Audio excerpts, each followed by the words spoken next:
Good morning, everyone. Welcome to Chicago Cubs Lessons from a Rebuild, a Learn Loud panel discussion brought to you by DeVry University's Keller Graduate School of Management and ABC 7.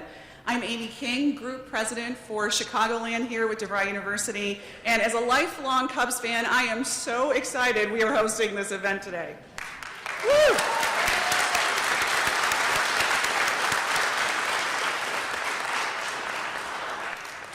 As many of you know, at Keller, we encourage students to learn loud by breaking out of the traditional classroom experience and learn from real-world business stories. Let's take a quick look at what we mean by learn loud at the Keller Graduate School. This is business, where the elevators are packed with ambition, and everyone wants to stand out. But business is madness, chaos in pressed clothing, where the meek shall wander aimlessly among a sea of cubicles. To make your mark, you have to jump with both feet. That's why Keller crushed the quiet classroom and replaced it with a proving ground, where battle-tested professors challenge you through what we call experiential learning. Here, you'll make bold moves, solve real problems, test each other, burn old ideas, fail, get back up, together, but not holding hands, and leave transformed. Don't come here for something to hang on the wall. Come here to knock down the wall. This is Keller Graduate School of Management. We learn loud. Okay, here in Chicago, we are so fortunate to have an exemplary case study on culture and organizational change right here in our own backyard, the Chicago Cubs. Today we have an exciting group of panelists who will break down the business decisions that have driven the Cubs' transformation and the lessons that can have applications for our leaders everywhere today and for the future. On today's panel, we have Crane Kenny, the President of Business Operations for the Chicago Cubs.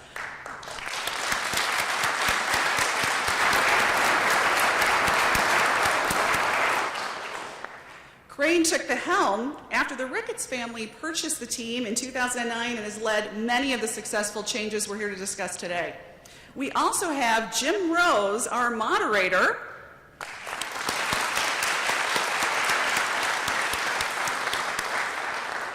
Jim is a top-rated sports anchor and reporter for ABC 7. He's seen the Cubs' organizational shifts firsthand through his 20-plus years in covering the team.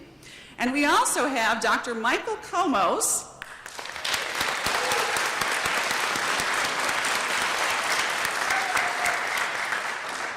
and Dr. Komos is one of our Keller professors who is an expert on leadership and managing organizational change.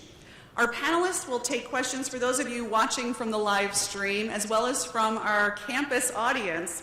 To submit your questions, please use hashtag CubsLearnLoud, and they'll try to answer as many questions as they can later in the program.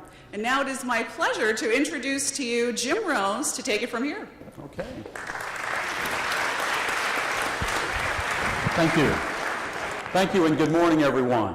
It's my pleasure to be here at the Keller Business School of Management here at DeVry University. It's the first time that I've had a chance to be at an event like this other than covering a football game or a baseball game or basketball or hockey or any of the other sports that I do get a chance to cover. I've been in Chicago since 1982, and I've seen a lot of changes in a lot of the sports teams here in Chicago during that time. And in covering the Cubs, we've seen them have ups and downs all through the 35 years that I have been here, and it's been a long time since they've had a chance to, dare we say that World Series? But I believe, and I'm a strong proponent in being very, very positive, and let me explain why. In my 35 years of experience here in Chicago, and I've been a broadcaster since 1973, the one thing that I've learned about a championship chase is that you have to have 4 things in order to complete the deal. And all the teams that I have covered, the 6 Bulls championships, the Bears winning the Super Bowl, the Chicago Fire winning the MLS championship, the White Sox winning the 2005 World Series, and those 3 Stanley Cups that were won by the Blackhawks, is that the first thing that you have to have is you have to have great ownership. Not good ownership. You have to have great ownership. And really, for the first time in the 35 years that I've been in Chicago, the Cubs really have great ownership in Tom Ricketts, an owner who is willing to spend money, is willing to be in the community, is willing to create jobs, is willing to take the mantle of saying, we're going to break this curse of 108 years of not having a World Series championship. Now, the second thing that you have to have is great management in your front office. And with Jed Hoyer and Theo Epstein, they have that. They came here 5 years ago with a plan in mind, and that plan has been to build this team through the farm system and through acquisitions of free agency, and they've done that, and they've been very successful. The third thing that you have to have is a great manager. In all the time that I have covered sports, and I'll use, let's say, basketball for an example, in the 50s and 60s, it was Red Holtzman and Red Auerbach. In the 70s, 80s, and 90s, it was guys like Pat Riley and Phil Jackson. And now comes Steve Kerr, who won a championship in his first ever time of managing a basketball team. Of course, you know, Steve Kerr played for the Chicago Bulls and won 3 championships there. Well, Joe Madden is one of the foremost managers that I have ever seen. I haven't had a chance to cover baseball as much as I've had a chance to cover hockey, football, and basketball. But in sitting down with him, one of the questions I asked Joe was, what's overrated about the preparations for baseball? His immediate answer was batting practice. And if you think about it, 162 games, some 31 or 32 preseason games, it's a year-round job. And the team that wins at the end is the team that has the most energy and stays the healthiest. And you can do that by sometimes cutting out the things that you really don't need to work on every day like other teams do. And then, of course, the last thing that you have to have is great players.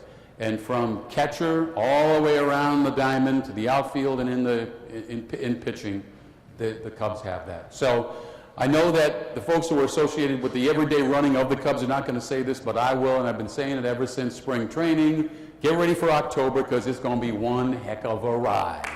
We're finally going to break that curve.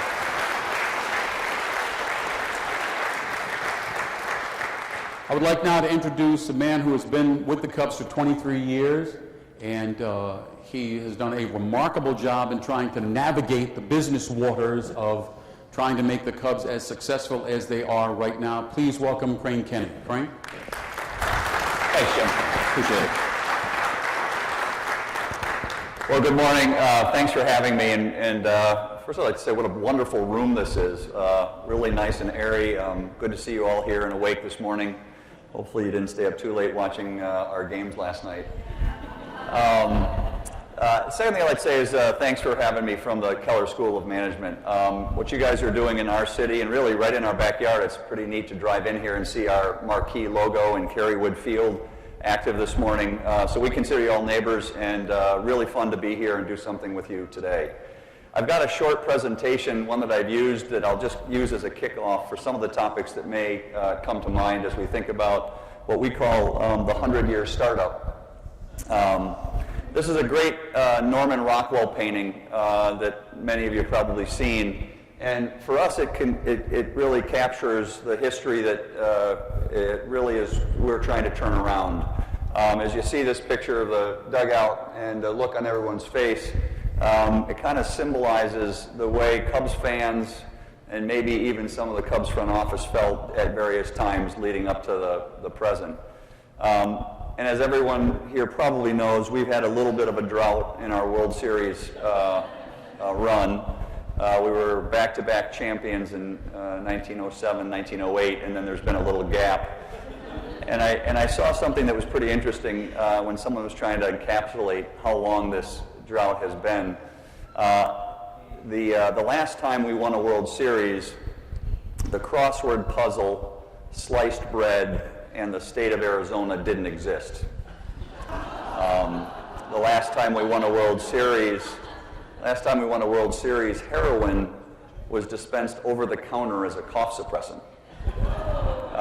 And the last time we won a World Series, the census said there were 22 residents of the city of Las Vegas. So it's been a while, and obviously the goal for everyone in our front office is to change that trend line. So speaking of trend lines, When we start looking at organizations we admire, ones that we think are doing it well, it's not too hard to look back to the Atlanta Braves. This is a graph that shows from 1995 to 2014. I started with the Cubs in 1994. Andy McPhail and I came in together in the same year. I was at Tribune, he was at the Cubs. And so if we look at this trend line, this is what one team was doing, and obviously their success is the green bars. They played baseball, over 500 baseball, pretty much consistently for a 20-year period. And so what Theo or Tom or Jed or Jason McLeod or I would tell you is the success, the idea of winning a World Series happens when you're in the playoffs over and over again. Baseball is in some ways a random game, and to really have success in the postseason, you need to get there often. I hate to say it, but another team that we look at with some envy is this one. This is the St. Louis Cardinals over the same period. Yeah, we can feel that way on the field, and certainly we do, but when we step back from a macro perspective and look at teams that we really have to give credit to, they're one of them. And again, same thing. Playing better than 500 baseball over and over again. Lots of opportunities in the playoffs, and occasionally, they knock the door down and it all happens. This is our club for those years. And again, it looks like an EKG, right? It's up, it's down, it's more down than up. Those are pretty random and very few opportunities in the playoffs to actually get the job done. And so I guess the message I'm sending here is, we want to look like one of those clubs that gets in the playoffs regularly, and then with good health, good play, and a little good luck, something really spectacular can happen. So that's what we're trying to do. It starts with having a business plan. And when I got started here in 2003, they put the team under me as my responsibility at Tribune. I started asking questions. Some of them were probably not that welcome. But one of the questions I asked was, do we have a mission statement? What are we trying to do? We were part of a large media entity at Tribune Company, which, by the way, did a lot of really wonderful things and some very good things with the Cubs. But what was our principal goal? Was it to generate ratings, which I know Vince would like to see for ABC? Is it to generate ratings for WGN Radio, WGN Television, WGN Superstation? Is it to maximize the revenue of the club and therefore the earnings for Tribune Company? Is it to win baseball games? Because let's face it, winning baseball games is good business. It generates ratings. But what is the business plan? What's the mission? And we didn't have one. So for all of you who are currently working for an organization, I think you probably know what your mission is. We didn't have one. So this is what we crafted in 2006. The very first mission is to play championship baseball. Let's be honest with ourselves. Why are we here? We're here to win baseball games. That has to be our first goal. The second goal, as you can see, is to preserve one of the assets that I think sets us apart from most clubs, and that's Wrigley Field. I've said if you really want to understand our national pastime, you need to go to Cooperstown, you need to come to Wrigley, and you need to see Fenway. And no disrespect to the other 28 ballparks, but if you did those three things, you would probably have a pretty good grasp on what this national pastime is all about. So we want to save and protect Wrigley Field. The third thing we talked about was making sure that our ball club appealed to all markets. In some ways, we were concentrating very sort of the rifle shot approach on Cub fans here in Chicago, but there are Cub fans everywhere. Many of them created because of WGN and the fact that they carried our games to 70 million homes outside the city. How do we get to those fans and make sure we're relevant in their markets? And the last thing was be a good neighbor. We play in a neighborhood. We're one of those lucky teams that plays in a good old-fashioned, doggone neighborhood with families and churches and schools and school buses. Yes, bars and restaurants as well, but we don't play downtown and we don't play in a cornfield. We play right in the middle of a neighborhood, and that's what makes Wrigley special. So we need to recognize we have some responsibilities for that.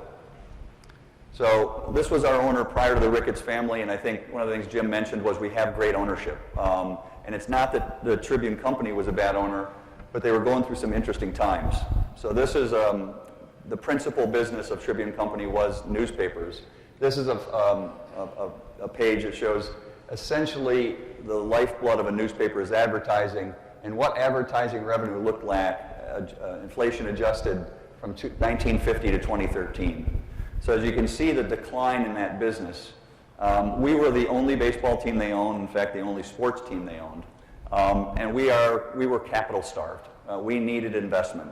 We needed investment in our players, we needed investment in our facilities, we needed investments in our wonderful ballpark, Wrigley Field, we needed investments in technology. There was a very great need in many ways, somewhat starved for capital. And our parent company didn't have access to the resources. And it was really, if you thought about the fortunes of Tribune as a whole, they weren't going to be driven by the Cubs at the corner of Clark and Addison. So it was somewhat unrealistic for us to expect them to make the kinds of investments that were needed. We got great ownership in 2009. While Tribune had newspapers, television stations, digital businesses, and a whole group of issues as they were pursuing those businesses, this family has one principal asset that these four, Tom and his siblings, control, and that's the Cubs.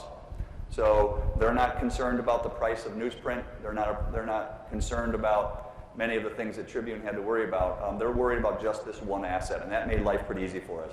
So what did we confront when we started this mission in 2009? This is one of the first charts I showed the family after they acquired the team.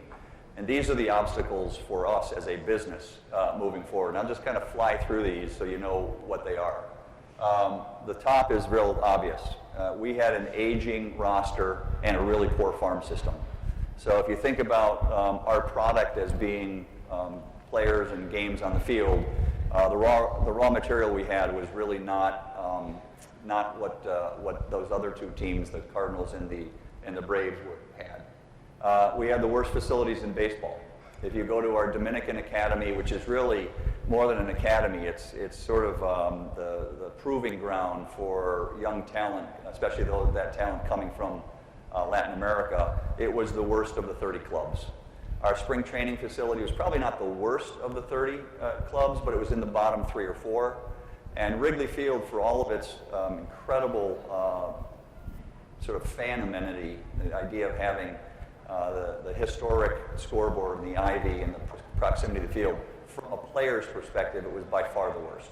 And I'll promise you, for those of you who went through our old clubhouse, your middle school locker room, and Jim will know this, was probably much nicer than what our major league players were using to get ready for their games. The rooftops were an issue for us. They were an issue, one, because they were siphoning off revenue from our bleachers. They're also an issue politically. They had curried favor and obtained power, which I still today, I don't understand how they did it, with the local aldermen and with other public officials. And so they were clearly one of the things that was holding us back, for instance, from adding video boards to our building. The neighborhood businesses, many of whom are part of what makes Wrigley great, but some of whom are not. So we have counterfeit merchandise operations in every corner.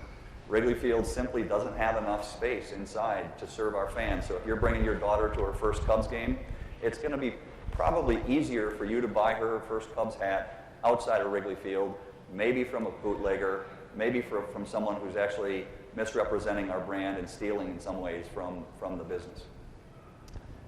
Continuing along, StubHub had become an issue. They are our secondary market, one of the largest secondary market partners. We had started our own secondary market business in 2003. We got sued by the brokers and successfully defended that lawsuit.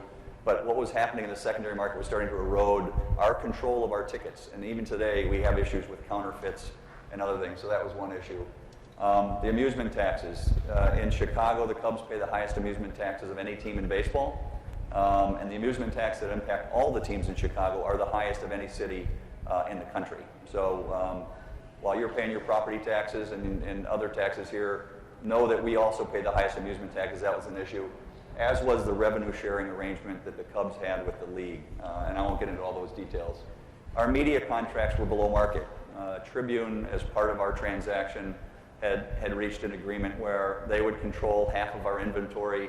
And really the reason you're seeing so many games move over to cable television is because there are two forms of revenue with cable television. Subscriptions that we all pay to our provider, whether it's Comcast or DirecTV, and then advertising. And so they can afford to pay teams more. And we were locked into some pretty ugly contracts that come to an end in 2020.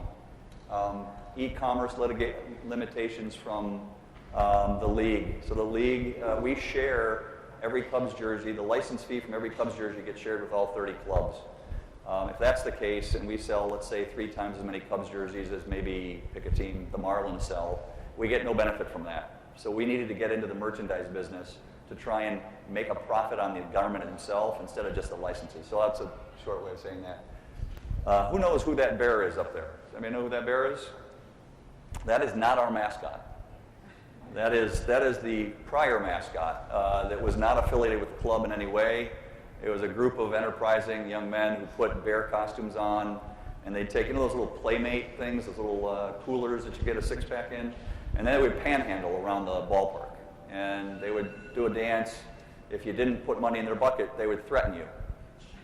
So as the president of the team, I would get pretty often a question from a fan, why is your mascot threatening my 10-year-old?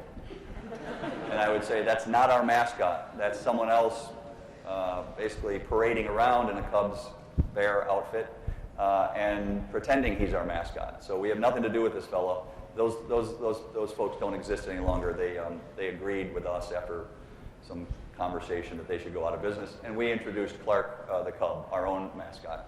So intellectual property, we had all sorts of folks basically pirating our intellectual property. We had no technology in our business that you would have in probably your businesses. To give you some sense of it, in 2010 when the Ricketts joined, we did not have a CRM, basic tool for managing your marketing assets. We didn't own one. So it would be the equivalent of when Tom Ricketts walked in telling him that we were running on Windows 2, right? And that was true throughout the business. The same thing on our customer information. We didn't know you all. We didn't know all of our customers. We didn't know Cub fans nationwide. If you're any good consumer products business, you know an immense amount of information about the folks who use your product. We essentially knew nothing about our fans. And lastly, we were the smallest front office in baseball. So if you think about smaller markets like the Tampa Bay Rays and the Kansas City Royals, they had more folks focusing on their business than we did here in Chicago. We were literally the smallest front office in the game. So those were some of the things as Tom Ricketts kind of joined our band of merry men that we had to fix. And that's kind of what we've been doing since then. It started with people. I'll tell you, you can have a great strategic plan, but if you don't have the folks who can A, improve it, and then B, execute it, it doesn't really matter. And for 10 years, I'd spent looking at this business. As I said, I started in '94 and mostly was being a lawyer for that business. And then in 2003, they made it my responsibility from top to bottom. And I started looking really hard at, for instance, why the Braves and Red Sox and Cardinals are doing so well and we're not. And the one thing I stumbled upon that was really helpful, I was lamenting one day that, gee, in our business, it would be great if it was publicly traded, if all these teams were publicly traded, because as you know, if you're interested in any publicly traded company, you can go get the 10Qs and 10Ks and learn a lot about their business. You can get pretty deep into the financials, sort of why is Microsoft so successful? Why does Apple do so well? And that research is available. And a young woman who worked in our finance department said, we actually have those documents. I said, you do? And she said, yeah, because there's revenue sharing in baseball, each team has to file something called a financial information questionnaire, which lists every single line item of revenue and expense. And so if you want to know what the Braves are spending sort of in the draft, in their player development system, or what they're generating from concessions, parking, any of those line items, I can tell you. And so in 2004, we began building this, I would call it a gigantic benchmark against the industry to see where we rated in terms of how we were generating revenue, how we were spending it, and where we were spending it. Started to learn some things about why the successful organizations were so successful and where they were putting their resources to work. But that was just the beginning of a plan. It took great people to really make that plan come to life. And so what you've seen since 2010 is that plan coming to life. It's been really rewarding. Obviously, all the credit in the world to our baseball operations team, bringing Theo and Jed and Jason and then the team they brought behind them in has really changed the fortunes of our organization. Credit to the Ricketts family for being so supportive and really having our backs as we've done some pretty difficult things. So quick snapshot. I think, Jim, you might want to take a few questions or have some of your own, but that's what we're about, just your neighbors down the street, and look forward to having a few minutes to talk about some of those topics and others. Thanks. Outstanding.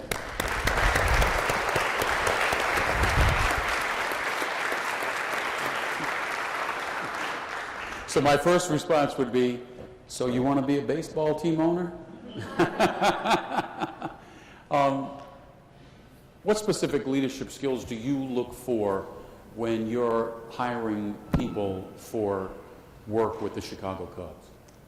So I think there's two categories. There are we need certain technologists, I'll call it. Mm-hmm.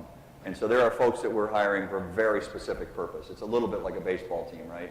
You may be looking for a player that has one certain strength to complement the other strength. So there are some of those folks who we need someone, for instance, in IT that can write programs for us. Because we're doing a lot of stuff with technology right now. And so that person, I'm not qualified to judge whether they have those skills, and someone else who is qualified would do that. I'd say for my general management team, my senior managers, we're looking for folks who, one, have experience. This isn't a job where you can really learn on the fly. It's a very unique business. There's 30 of us in the world that are doing this. So what's interesting is I don't hire many people from baseball, but I do want to hire folks that have experience that is relevant to what we're doing. In fact, if I look at the senior leadership team, so we've had about 65% of the folks who are on our staff today have joined in the last 5 years. So almost a completely different organization. And if I look at where those people come from, varied backgrounds, almost none of them from baseball.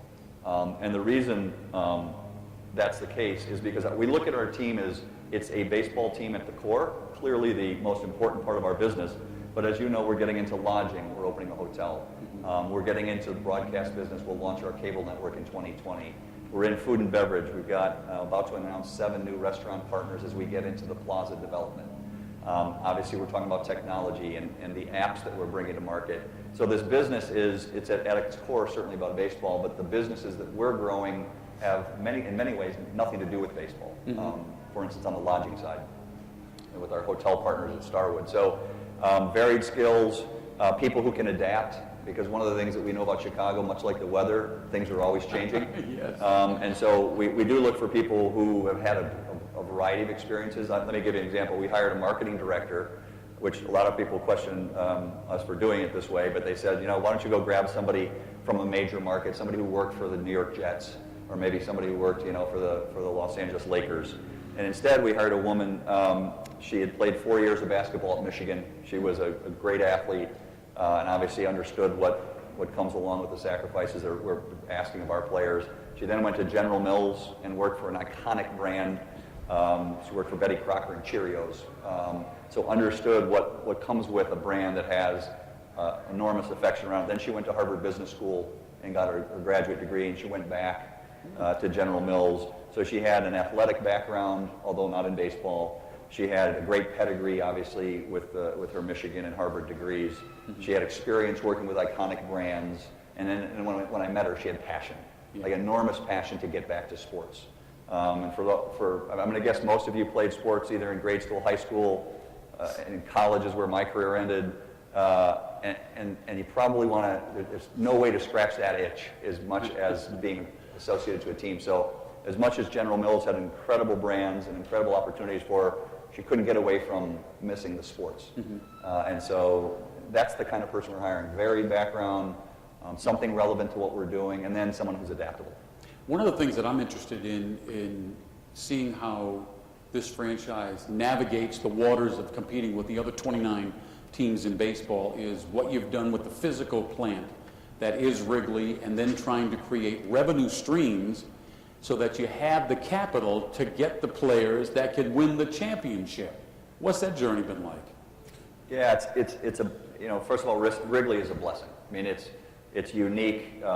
Even when the club, we'll just say, when we were focused on the future instead of the present, those years, there were 2011. I think we all know them. I'm trying to black those out, but I do have nightmares every now and then. Even when the ball team wasn't as good as we hoped it to be, the ballpark still was shining, and people wanted to come see it. It is on the bucket list for a lot of people. So it's this incredible asset that we all feel from top to bottom, we all feel a responsibility to protect, and yet it needs to evolve. And so from the revenue standpoint, we know there's very nice revenue to be made with video boards, and yet how do you fit those into the fabric of Wrigley Field tastefully? Same thing with our other marketing partners. I remember the first deal we did was with Kevin Plank at Under Armour. And if you remember, Jim, the idea of putting marketing in the ivy was not met with great receptance. And yet we knew those revenue streams are needed for this business to succeed. So, and we brought more and more of that on board. So we're trying to do it tastefully. Certainly our fans are not treated to the best restrooms or concessions at the moment. We want to upgrade all those things, and those revenues have to come from somewhere. I'll tell you a funny story about the video boards. I started in probably 2008 or 9 at the Cubs convention. The Cubs convention is this incredible sort of learning experience for us because we bring some of our most excited fans together, and all they want to do is talk about the team. And so I used those business sessions as a chance to ask questions, sort of unscientific polling. And I said, how many of you would like to have video boards at Wrigley Field? And they didn't raise their hands, they just booed. So loud and clear, not interested in video boards. About 2 years later, I thought I was smarter, and I brought back the same topic. I said, listen, if I told you the video boards would allow us to win a World Series, then how many of you would like to see video boards at Wrigley Field? And it was only 50-50. So it told me we had to do this right. And then, I think the last time I did it, I said, okay, if it allows us to win a World Series, and I promise we won't do a kiss cam. And I promise you'll get the chance to relive experiences with some of our stars that have passed on, whether it's Santo or Ernie Banks or Harry Carey. If I allowed you to see the game in a new way, allowed you to see replays, if we kind of built, then it kind of got to 70-30 in favor. And so once it got to be in favor, we kind of moved forward. We obviously, and Allison Miller and her team, Matt Ramito, the guys who are programming the boards, they just do an amazing job of, I think, making it relevant. I mean, every time I see Harry Carey leading the 7th inning stretch, it just brings a smile to my face, or I see a highlight of Ernie Banks hitting his 500th home run. It's those things, we couldn't do that 2 years ago. So it's a balance, and I hope we're doing a decent job in meeting that balance, but our fans hold us to believing. When I walk the ballpark, which I do every game, they let me know when we've gone too far, or, gee, that kind of looks okay. Because what I say is, it's unlike, I'm married. When my wife redecorates, what she's looking for is people to come in and say, oh, this looks so different. The opposite is true at Wrigley. Like, we're going to do a whole bunch in the off season, and what we're hoping is the fans come in and say, oh, it feels just the same, because that's what they want. What are perhaps two or three things that the Keller business students can take from the journey that you've been on, and in particular what this team has been on, say, the last 10 or 15 years? Well, I think, with us, I don't want to overstate this, but there needs to be conviction or courage. Certainly when Tom Ricketts bought the club, he probably wasn't thinking, so the first thing we're going to do is lose at a historically bad level. But that's what was needed, really, to get to the place we are today, unfortunately. And there's a whole group of reasons we could spend 2 days talking about why that's the only path we believe at the moment. And we had a lot of conviction around our plan. And there's a lot of courage required, because we play in a very big fishbowl. And folks like Jim are going to talk about every day whether we're succeeding or not in our mission. And the ultimate mission and the number one goal and our mission statement is to win a championship. So are we making progress on that, or are we falling behind on that mission? So it takes a lot of conviction. And then I think the ability to adapt is important. Whether it's our negotiations with the city over our plaza, or negotiations with a player, or injuries on the field, or all the other setbacks you encounter, you got to be able to adapt. And in some ways, you have to look for within the overall plan a plan B. Sometimes it's, it's going to take longer than any of us hoped. So for instance, opening the bleachers. One of the great things that our owner does for us is when we encounter something that's an obstacle, he'll say, what's the right answer? And I'll say, well, the right answer is we delay the opening of the bleachers, and we finish them well, and we make sure for the next 50 years this is what it looks like. And so that, we're fortunate, because his agenda is very elongated. We have an owner that doesn't manage the business quarter to quarter. He manages it, what will this look like for my grandkids, right? So it allows us to say, we're going to take the hits locally, but we're not going to open the bleachers on opening day. They'll come online when they're ready. So those are the things that you have to be able to do, and I've just been really fortunate. Great group of people to work with. Yeah. Professor Comas? Yeah. As a professor in the School of Business, this case study is a dream.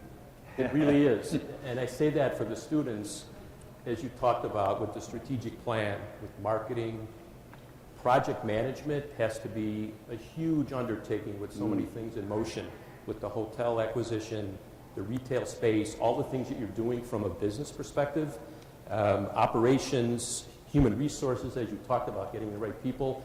I mean, students, I can't wait to talk with the students about just immersing them in all that's going on, because it's a living document. There's more coming. Yep. So it's not 5 years ago, let's talk about what another company did from just a historical perspective, but each event that's coming out, what's next? Right. We talked about the 1914 Club and just the whole marketing campaign that's going to be evolving from that. I mean, it's just amazing, and the students can really appreciate all that's going on with all And the I would say to operations the students here, I was in your shoes. I guess I was in shoes a long time ago, to be honest. And my goals were not lofty, and they were not organized. Back in the early 80s when I was in college, and then in grad school after that, you all, because I hear from many of my interns and folks who work with us, you guys are so much more organized than I was in college. I was trying to find my next drink and maybe meet a girl. You guys are so focused. It's really amazing. But what I tell you is, actually, if you kept your ears open through, especially here at Keller, you're going to hear everything we're doing. Literally, it started with research and analysis. It started with this deep dive into people that we admire. And I'll tell you, the answers are all out there. I mean, for me, so I'm an analyst at heart. I'm a geek. I'm nerdy. I'm a lawyer. I mean, I don't know how much nerdier I could get. But I love data. I love information. And what I've learned in my 50-plus years of walking around is the answers are all out there. Even answers to the 108 years for the Cubs, which is really the ultimate Rubik's Cube, right? Like, if you like challenging problems, maybe that's why I became a lawyer, because no one walks into a lawyer's office ever and says, hey, I have a really simple problem that anyone can solve. The only thing you hear if you're a lawyer is, hey, there's a problem no one can solve, could you please take a look?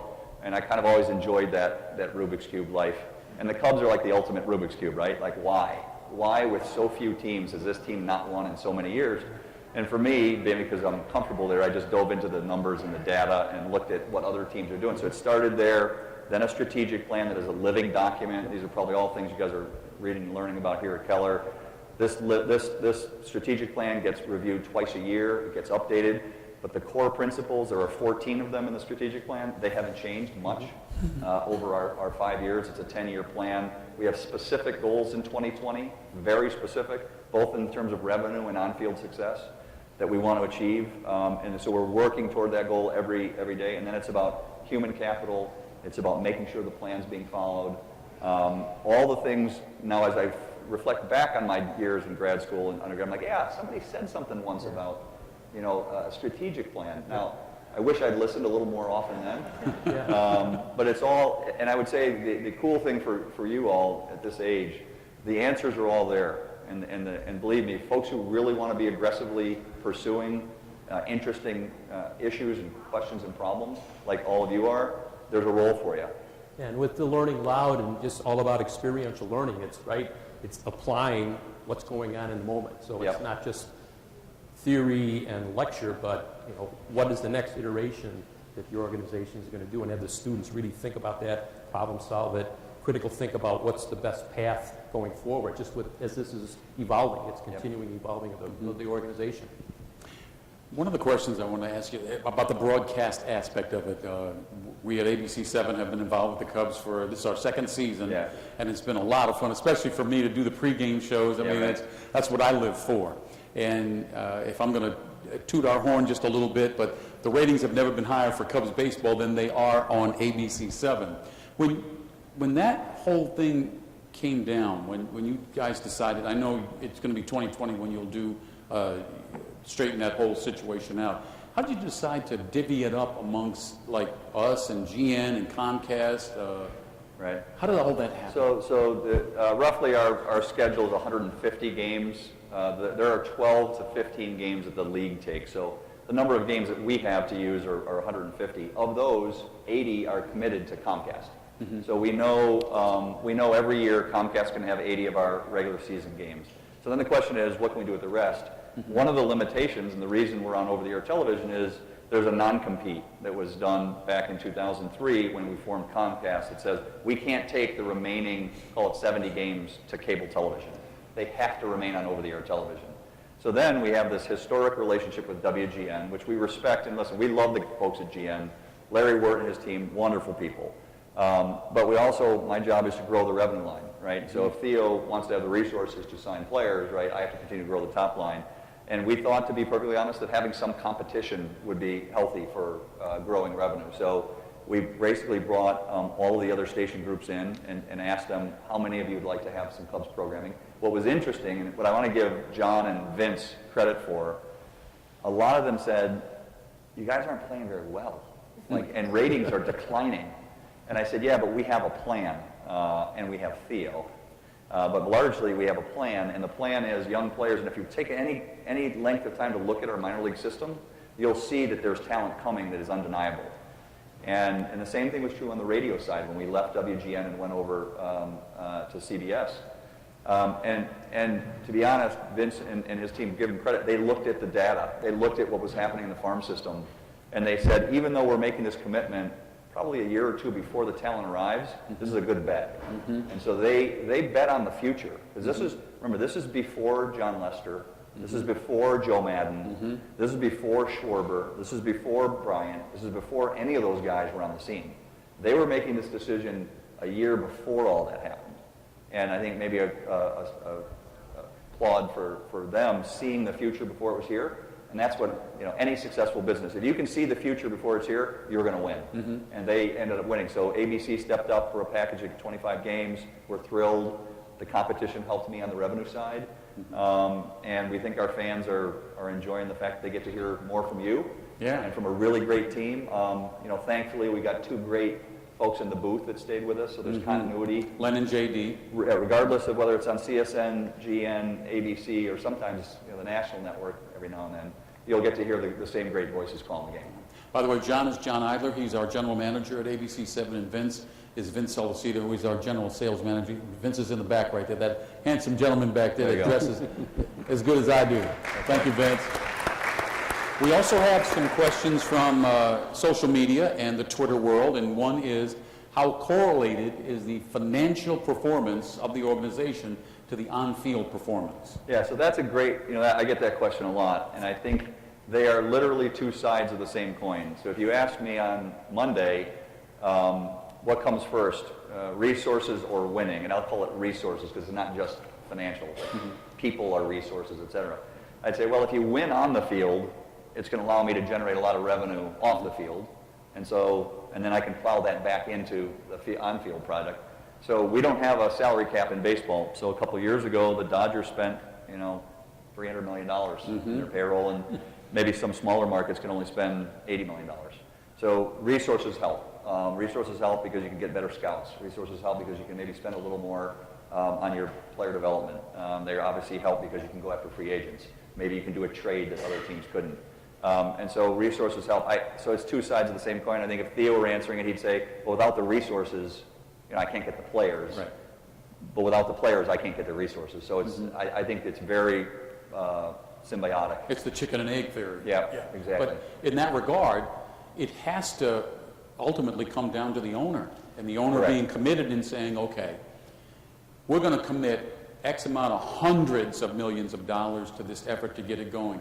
The two examples I use is, one is Charlie Finley, who owned the Oakland Athletics, who was, and this is no disrespect to Charlie Finley, if you know him, he invented the orange baseball that was never used and all that.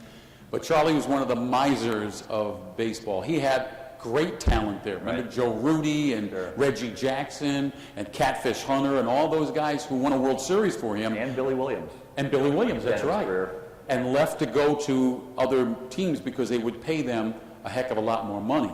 So in this regard, when you have a Cubs team that for decades was accused of not creating enough revenue to get the players to win. I mean, there were blips on the, like in '84 and '89 and, in 2003, there were blips on the radar screen, but I look at it now, and the success is built to go just like this. Yeah, and Tom, so I'm giving credit back again to our owners, in his very first press conference, he said all of the resources generated inside this organization will stay in the organization.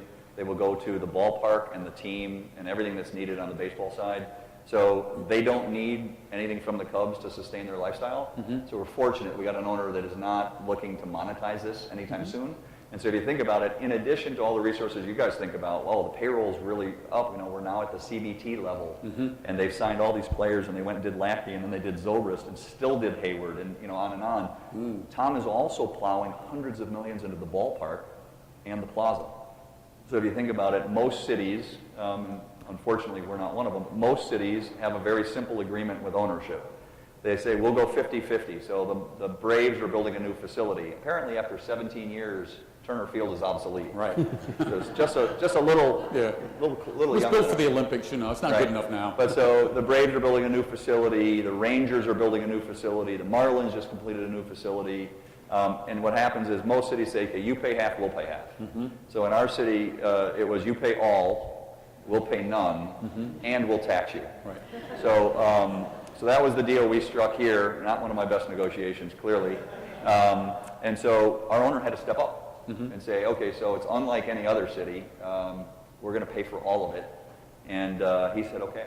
And again, it's an investment because he's thinking about how much more will this project generate for the organization for 30 years to make sure we have a slide that looks like the Braves, where we have sustained winning.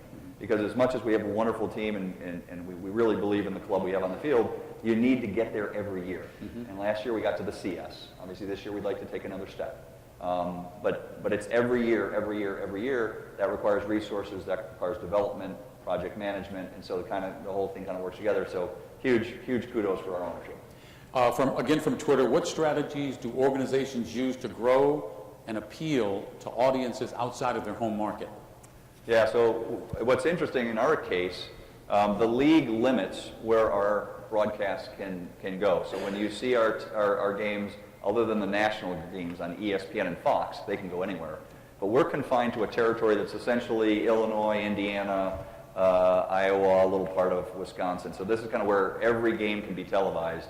What was really cool and amazing benefit to us for many years was WGN was able to skirt that rule by creating the Superstation and taking the games outside the local area. So that's how we have a fan base. And I remember when we hired Lou Piniella, I remember him saying one time after coming back from a road trip, I think we'd played in Colorado or Arizona, markets that recently, in a more recent way, got baseball, but were largely Cub markets because of GN. He's like, those are like playing home games. Same thing's true when we play the Marlins. So we're fortunate that we have a national fan base, and I see it, if in the off season I'm out in Seattle for some reason, I see Cubs hats. And it's kind of true all over the country. So we have to think about our markets as being national. I think most teams focus more on the regional, more local. And we're just, this is an accidental benefit of being with GN. But Cub fans travel well too. I mean, outside of the fans that live in various cities that follow the Cubs and are Cub fans, and I'm not just talking about going to Milwaukee or going down to St. Louis. I've seen them in New York. I've seen them down in Florida, in Washington, and these are fans that are from Chicago and go with the team on the road to see them play. No, I'll say, if any of you are Cub fans here, you don't have to do this just for me, but yeah, I'll say thank you for that. Like we all feel, maybe everybody who sits in my chair feels right. I would argue we have the best fans in all of sports for the very reason that they're still with us after 108 years. I mean, I think there are so many things about this club that defy any logic. And so sometimes there are things in life that I said that you can find the answers to most things. I don't know if I can find this answer. This team didn't play in the playoffs from 1945 to 1984. Roughly 40 seasons. That's roughly a whole generation that never saw a game in Wrigley in the playoffs, ever. How do you develop loyalty and sort of this incredibly heartfelt attachment to an organization that never gave you a playoff game? Leave World Series aside. Right. And yet, and somehow, our fan base grew during that era. And I don't understand it. I mean, I've kind of stopped. John McDonough and I used to sit in his office scratching our heads trying to understand it. And some of it has to do with Wrigley, some of it has to do with the city of Chicago, some of it has to do with the nature of who Chicagoans are. We're, as Carl Sandburg would say, you know, we are the tough, broad-shouldered folks that can kind of handle adversity. All those things rolled together. Winters are tough here, so you celebrate summer, and we're part of summer. I mean, WGN's, it's really hard to understand, but our fan base is, without question, the best in sports. And you're right, and they travel, and they will come, and if we're playing in Taiwan in a preseason game, there will be Cub fans there. I saw 3,000 of them in Japan in 2001 when the Mets and the Cubs went. Yeah. And I mean, I went to the airport to get on the plane, and the plane was full of Cub fans. And there were more of them coming, too. I'll tell you what it does, though. It puts it creates an amazing thing for us because, and I've been in other organizations. I was in law firms and media companies and all that other stuff. It's really cool. And I say in some ways we have an advantage having not won in so long because there is only one agenda. I mean, yes, we have goals. We have a lot of goals. You know what the first one was. But when you walk in and you put the C on your business card, all the other agendas, whatever you thought you were bringing into the operation, they all fall away. Because of our fan base, because of folks that we've lost. For me, it's very personal around Ernie and Ronnie, and even Harry and others who helped build this brand that we're now custodians of. And certainly our fan base, we owe them. We have this enormous IOU. We have this debt that we're carrying around, and it's big. And in some ways we want to get it off our backs, but some way it's this huge obligation and responsibility that no matter what you thought your objectives were when you walked in, you leave them all aside, and if you're making the club better tomorrow, then you're doing your job. If anything you're doing is deterring progress, then you're not doing your job. And so, you know, it really kind of it galvanizes you. When you only have, again, we have more than one goal, but one real big goal, it really makes life easy. Because the litmus test is, does it make us better? Should we invest in the Dominican? Should we put $100 million into the dirt in Arizona? Should we launch our own network? Should, you know, all those questions. And when the lens is always, does it make us better? It makes it kind of easy. From the audience, how do you plan to sustain the momentum of the turnaround in the coming years? I think it's really hard. I'll tell you the thing I don't know if this question's in that deck. You know, what do I lose sleep over? I lose sleep over a lot of things. But one of the things I lose sleep over is our human capital. With success brings attention. With attention brings offers. And we lose people. I just lost our head of HR to a private equity firm. So it's rare. I mean, I don't know how many teams are losing their talent to private equity firms, but I just lost our vice president of HR to go do that. And it's going to continue. And so how do we sustain it? It's people. We sustain it with having the best people. We like to think we have the best people in the game. It's the people that will allow us to keep succeeding because long after I'm gone, the next person will pick up the strategic plan, probably cross a few things out because we've accomplished them, add 5 more things, and it just keeps going. And so what worries me, and this is sort of the curse of success, we are having some success, people are noticing, and we're being rated, and I've lost probably 4 or 5 people who I really hated to see leave recently. Now, for instance, one of those people was in finance, and he jumped 2 job levels to go work for the Brewers. And I say, on his way out, Jamie, congrats. I wish you nothing but the best. On the other hand, we just lost a really important player on our team. So success will be sustained with people, and we got to keep hiring great people. I mean, so yeah, we got to, you know, we're constantly hiring, and hopefully hanging on to our folks. I worry right after we win a ring, how many people get poached. Right. And hopefully none from the baseball operations side, but likely we'll lose some from there. And so that's the secret. Also from the audience, how do you see the Cubs organization fitting into the future as the business world becomes more unconventional? Well, that's a great point. I think that, and going back to Charlie Finley, I think if you asked Charlie Finley, what business are you in, he would have said baseball. I mean, one of his businesses. And I think what we have to always look at is say we're a business that at its core is baseball. But if we're not doing other things, so on the technology side, if we're not appealing to an audience at your age on the platforms that you want, when you want it, so streaming our games, which we haven't solved, giving you an app that allows you to interact with us, our players, our fans, everybody from the front office through our commercial partners, we're not doing our job. So we have to continue to evolve. And in this very uncertain world, so let's talk about media for 1 second. You know, we're all reading about cord cutting, cord nevers, cord shavers, folks who are not subscribing to traditional cable. So, and you read about Steve Ballmer talking about taking his games for the Clippers over the top and not even doing a package with cable or over-the-air television. So that whole world, I think we sit, Vince and I, and you, Jim, to be honest, I don't know if you know this, but you sit at a really interesting intersection right now between what consumers want from media and how we serve them. I think it's going to play out over the next 3 or 4 years. We need to, again, if you can see the future, you win. We're trying to see the future on that one. So it's really, what's really cool about my job, and I think everybody in the world today, because of the unpredictable nature of the future, you have to really be nimble.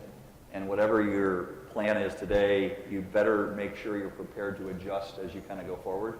So if we're doing that, and again, if we have great people who can help us do that, then we'll be fine. We've got just a couple of minutes left. Professor, do you have any other questions? I think you already answered a part of it as far as what keeps you up at night and looking at the role that you've had for the business. I mean, that's obviously so many things going on, and they all need to connect somehow. I'm sure it keeps you up a few the weeks. people keep me up. I mean, I'll be honest, the infrastructure of our city, both politically, the tax base, you know, I worry about the city of Chicago, what's going on. We all do. Yeah. What's going on in certain parts of our city, you know, especially with black youths, and it has to change. Education in the city has to change. I mean, let's face it, we can't pick our business up and just decide, as you're seeing these companies go over to Europe to avoid certain tax situations, we can't pick the Cubs up and say, you know what's a better place to play baseball? Let's go play in Arizona, or let's go play in Florida. We're here, and we're going to be here, and obviously with the money we're putting into the facilities, we're going to be here for another 100 years. So we have to feel strongly that we're in a city that's going to grow, provide young people with opportunities and education and safety. And so those issues that face our city are ones that they're obviously more macro, but we worry about a lot. You know, speaking of security, you guys have been on the forefront of putting a ring around your ballpark to make sure that nobody gets into that ballpark with, let's say, a weapon. I got to tell you, I never in my life, I've been doing this for 20-some years, I never thought I would have as much time spent worrying about terrorism and global security. I mean, we just had a simulated shooter exercise at Wrigley. I mean, if you would have told me we're going to have to take 3 days, lock the ballpark down, bring in SWAT, EMTs, fire, police, to do a mock simulation of a single shooter in the ballpark, even 5 years ago, I probably would have said, we're not in the Middle East, what are you talking about? It is really an unfortunate part of what's going on in the world. It's something we need to be prepared for. It is actually the #1 goal for one of the people on my staff. When I set goals and objectives for the year, after Paris, I said, your #1 goal is to make Wrigley as safe as it can be. And that's where we got into discussion with the city about closing Clark and Addison. Sure. It was recommended by the league. It was recommended by our security experts. It was anybody who looked at it said, you are playing baseball 6 feet on Addison from an active street. And we just saw what happened in Nice with the car or the truck. You got to close that street. Our city, you know, not so easy in Chicago. So those things are, they keep us up. Crane, thank you so much. Another question? Just a comment. Thank you for the revitalization that the organization has done. It's going to make our Keller students immerse in lots of topics that we keep looking at, and much appreciated all the work that's been going on in the business. Thank you. From the business perspective. Thanks for what you guys are doing here. Crane Kenny, thank you. Thank you. And thank all of you for being here today, and of course the folks who we are streaming this to live on the internet. Well, this has been just a fantastic discussion. I want to thank our panelists, Jim, Crane, Michael. Thank you so much. Really appreciate it. Thank you.